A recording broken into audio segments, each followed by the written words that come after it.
Hi everyone, नमस्कारम। इस video में हम बात करेंगे सभी बीमारी का इलाज। जो हमारी बॉडी में जितने भी हेल्थ इश्यूज़ आती है, जो भी प्रॉब्लम्स आती है, उसका अगर आप एक चीज़ को बैलेंस कर लेते हो तो अपनी लाइफ में आप हेल्थ प्रॉब्लम कभी हुआ था आपको याद भी नहीं रहेगा।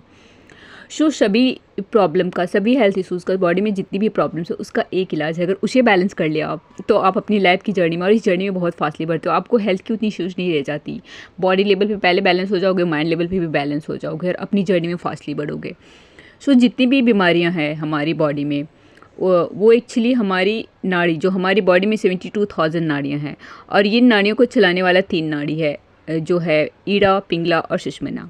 तो ईड़ा नाड़ी वो है जो ईड़ा नाड़ी हमारा चंद्र नाड़ी है, जिसको हम फेमिनिन एनर्जी भी बोलते हैं। जो लेफ्ट साइड का नोस्ट्रिल है, जिससे आप ब्रेथ ले रहे हो, सांसें ले रहे हो, लेफ्ट साइड का, वो ईरा नाड़ी को रिप्रेजेंट करता है। वो चंद्र नाड़ी को रिप्रेजेंट करता है, फेमिनिन एनर्जी को रिप्रेजेंट करता है। दूसरा है पीड़ा नाड़ी। पीड़ा सूर्य नाड़ी है, जो एक मस्कुलिन एनर्जी को रिप्रेजेंट करता है, जो राइट साइड का हमारा है। तो ये दोनों नाड़ियाँ हैं 24 आवर्स में, ये 12 घंटे, 12 आवर तक ये 12 घंटे ये नाड़ियाँ चलती है और 12 घंटे ये दूसरी वाली चलती है। तो दोनों एक्सचेंज होकर दोनों में चलती है। और अगर ये एक नाड़ी भी बंद हो गई और एक ही चलती रह गई तो हेल्थ इश्यूज़ आती है ना। अगर किसी का चंद्र नाड़ी, ईरा नाड़ी, फेमिनिन एनर्जी ही एक्टिवेटेड रहा 2-3 दिन तक तो उसको हेल्थ इश्यूज़ आएगा, उसको कुछ ना कुछ इश्यूज़ आएगा। या सूर्य नाड़ी एक्टिवेटेड रहा तो भी उसको हेल्थ इश्यूज़ आएगा, अगर 3-4 डेज तक, क्योंकि ये 12-12 घंटे में ये दोनों चेंजेस होती है। और जब सुषुम्ना नाड़ी है, ये एक्चुअली ये थोड़े टाइम के लिए एक्टिवेट होता है किसी के अंदर, और अगर ये एक्टिवेटेड हो गया बहुत ज़्यादा देर तक तो समझो आप देव रूप में परिवर्तित हो गए। फिर आपको हेल्थ इश्यूज़ तो भूल ही जाओ, है ना।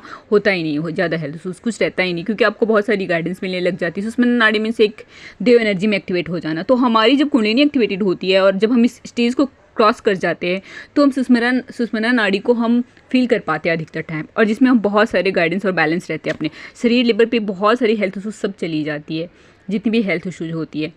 सो ये तीनों नाड़ी है। अगर आप हर दिन इलोम विलोम करते हैं, हर दिन नाड़ी शोधन करते हैं, तो आपकी हेल्थ की बहुत सारी इशूज़ चली जाएगी।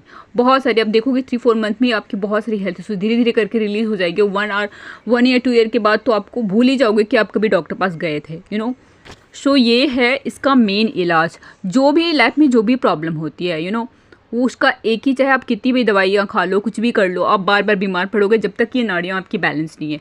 सो ये जब दोनों नाड़ियाँ आपका बैलेंस हो जाता है तो अपनी लाइफ में, अपनी जर्नी में आप बहुत बैलेंस हो जाते हो। और सूर्य चंद्र नाड़ी, ये हर दिन आपको नाड़ी शोधन करना चाहिए, हर दिन आपको इलोम विलोम करना चाहिए, ब्रीदिंग का एक्सरसाइज करना चाहिए। इससे आप बहुत बैलेंस हो जाते हो अपनी जर्नी में। तो मॉर्निंग का तो 1 आवर हम रखते हैं, जिसमें हम कुछ टाइम ये करते हैं, जिससे एक पॉइंट पे आके हम इतने फिट हो जाते हैं, इतने बैलेंस हो जाते हैं कि